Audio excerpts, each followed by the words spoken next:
ओम हर हर महादेव। आप सभी भक्तजन कैसे हैं? हमको आशा है कि हमारी माता रानी की कृपा से, हमारे शिव जी की कृपा से आप सभी लोग अच्छे ही होंगे। आज मैं आप लोगों को सफला एकादशी पौष मास के कृष्ण पक्ष की एकादशी व्रत कथा सुनाने जा रही हूँ। इस व्रत कथा को जो श्रवण करता है उसके घर में सुख समृद्धि यश प्राप्त होता है।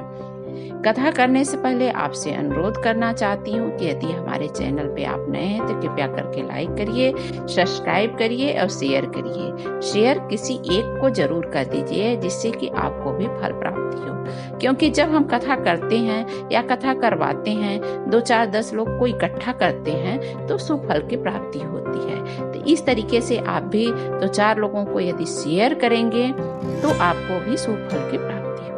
तो आइए हम लोग कथा की ओर चलते हैं। महाराज युधिष्ठिर जी ने कृष्ण जी से पूछा, हे जनार्दन, पौष मास के कृष्ण पक्ष की एकादशी का क्या नाम है? इस दिन कौन से देवता का पूजन किया जाता है और उनकी क्या विधि है? कृपया करके आप बताइए।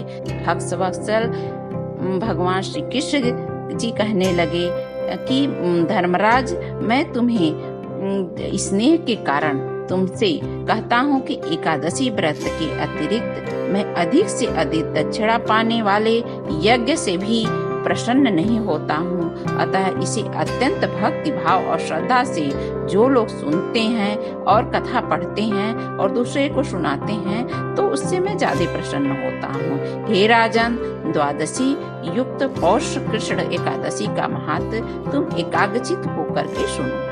इस एकादशी का नाम सफला एकादशी है।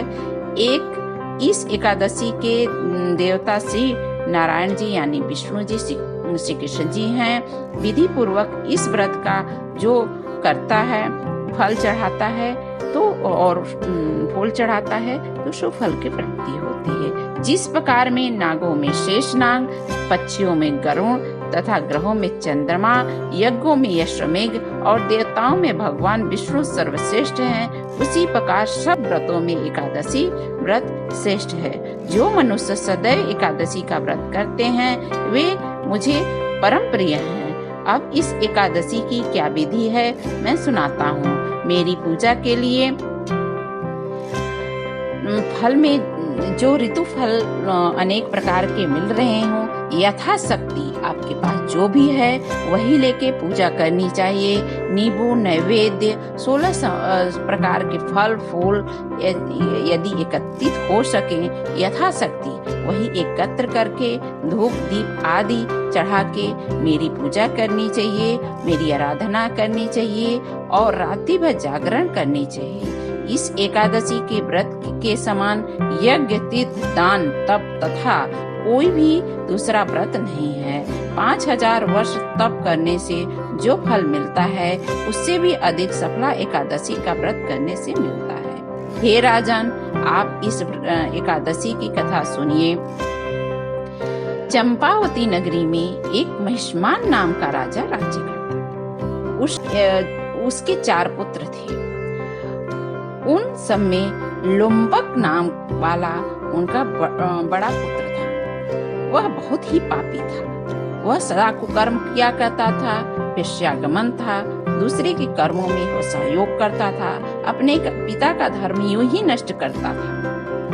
वह कुकर्म करके दूसरों को परेशान करता था। सदैव ही देवता, ब्राह्मण, वैष्णव की निंदा किया करता था। जब राजा को अपने बड़े पुत्र के ऐसे कुकर्मों का पता चला तो ये राजा थे, इसलिए सबको राजा प्रजा या किसी का उनको अधिकार था कि वो किसी की रक्षा करें। इसलिए राजा ने उसको अपने राज्य से निकाल दिया।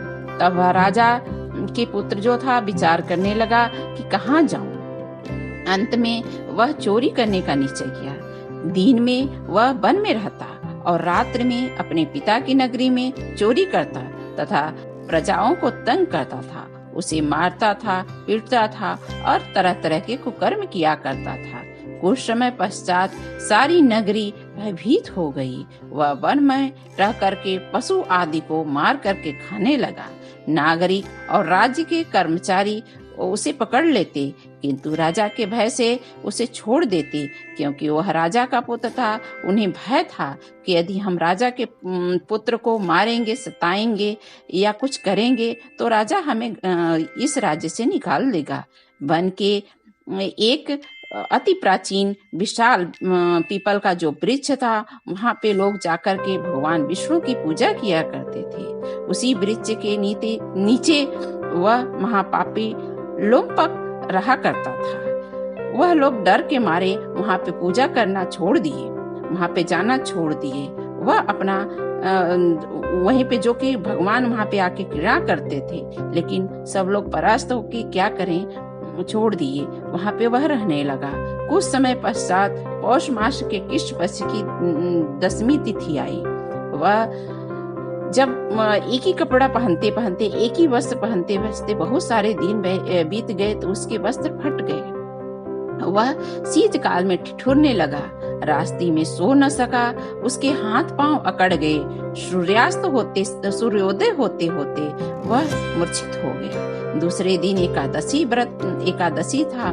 मध्यमान के समय सूर्य की गर्मी पाकर के उसकी मूर्छा दूर हुई। गिरता पड़ता वह भोजन की तलाश में पशुओं को मारने में समर्थ नहीं था, अतः उसने गिरता पड़ता गया और जो वृक्ष के नीचे फल गिरे हुए थे, पेड़ों के नीचे, वह उठा करके लाया और पीपल के नीचे ले आकर के रख दिया। उस समय भगवान सूर्य अस्त हो रहे थे। सारा दिन तो वह भूख प्यास से मारा हुआ था, भूख प्यास से व्याकुल था। शाम को वह वृक्ष के नीचे ला करके जो रख दिया फल और कहा, हे प्रभु आप भी अर्पण कीजिए, क्योंकि आप खाइए तो उसके बाद हम खाएं, क्योंकि बहुत दिन बीत गए थे। उसको अपने को कहा था कि हमने कुछ पाप किया है, तब ये कर्म हम भोग रहे हैं। इस तरीके से वो फल रख दिया। आप भी तृप्त हो जाइए। इस रात्रि को जो दुख के कारण मेरी नींद चली गई, वह मेरे कुकर्मों का फल है। इस उपवास जागरण से विष्णु भगवान अत्यंत प्रसन्न हुए और उसके सारे पाप नष्ट कर दिए। दूसरे दिन प्रातः काल भगवान विष्णु प्रसन्न होकर के, भगवान ने तो बहुत सच्चे हृदय के होते हैं, इसलिए उसने एक दिन ही व्रत रखा था। उस दिन सफला एकादशी थी, इसलिए भगवान विष्णु नारायण प्रसन्न होकर के उसके ऊपर प्रसन्न हो गए और दूसरे दिन एक अति सुंदर घोड़ा उसके पास भेजे। वह सुंदर वस्त्रों से सुसज्जित था, सजा हुआ था, उसके सामने आकर के खड़ा हो गया। उसी समय भगवान विष्णु की तरफ से आकाशवाणी हुई, हे राजा पुत्र, श्री नारायण की कृपा से तेरे पाप नष्ट हो गए। अब तू अपने पिता की पास जाकर के अपने पिता का राज्य कर। ऐसी वाणी सुन करके वह अत्यंत प्रसन्न हुआ। दिव्य वस्त्र धारण करके भगवान विष्णु की जय हो जयकारा करते हुए श्री नारायण की जय हो, श्री हनुमान जी की जय हो, ऐसा करते हुए वह अपने पिता के पास चले। उसके पिता ने प्रसन्न होकर के, क्योंकि वह प्रभु की महिमा जान रहे थे, इसलिए भगवान भी प्रसन्न होकर के उसे राज्य भार सौंप दिया। वह वन का रास्ता छोड़ दिया और राज्य में रहने लगा। अब लोमपक शास्त्र अनुसार राज्य करने लगा। उसके स्त्री पुत्र आदि राजा कुटुंब भगवान श्री भगवान का, श्री नारायण का परम भक्त हो गए। वृद्ध होने पर भी अपने पुत्र की को राज्य सौंप करके वन तपस्या करने लगे। राजा राज्य छोड़ करके चले गए। अंत समय में राजा वैकुंठ को प्राप्त हुए। अतः जो मनुष्य इस समय पवित्र सफला एकादशी का व्रत करता है, उसके अंत में मुक्ति प्राप्त होती है। जो मनुष्य नहीं करते हैं, पूंछ सींगों से रहित पशुओं के समान होते हैं। इस सफला एकादशी के महत्व को पढ़ने से अथवा श्रवण करने से मनुष्य को हजारों अश्वमेघ यज्ञ का फल प्राप्त होता है। तो आप भी यह एकादशी व्रत कीजिए। यदि आप नहीं भी कर सकते हैं, सच्चे हृदय से भगवान विष्णु की पूजा कीजिए। तामसी भोजन अर्पण नहीं कीजिए इस दिन। लहसुन, प्याज वगैरह या चाहे और ऐसी चीजें ग्रहण नहीं कीजिए जिससे नारायण भगवान प्रसन्न होकर के ना प्रसन्न हो। तो इस तरीके से यदि आप व्रत करते हैं, पूजा करते हैं, आराधना करते हैं, तो हमारे विष्णु भगवान प्रसन्न होंगे और श्री कृष्ण जी आपको फल की प्राप्ति करेंगे। तो यह कथा आपको जान के कैसी लगी? यदि आपको कथा अच्छी लगी हो तो कृपया करके लाइक करिए और ओम नमो भगवते वासुदेव आय नमः कमेंट जरूर कीजिएगा। ओम हर हर